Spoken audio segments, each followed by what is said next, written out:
Menga qarab o'rtoq, bolalaring uchun aliment to'lovlarini oldingmi? Albatta o'rtoq. Sobiq xo'jayinim farzandlarim aliment puli uchun yangi namunali uy olib berdilar. Xudo xolasa yaqinda yangi uyga ko'chamiz.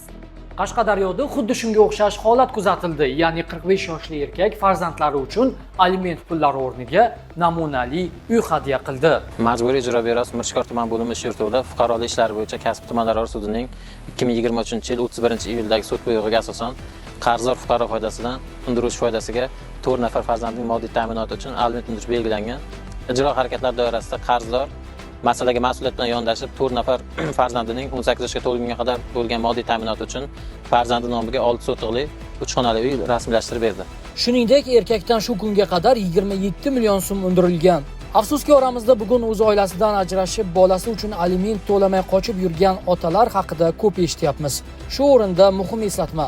Hurmatli ota-onalar, farzandingiz voyaga yetguniga qadar uning moddiy ta'minotiga javobgar ekanligingizni unutib qo'ymang.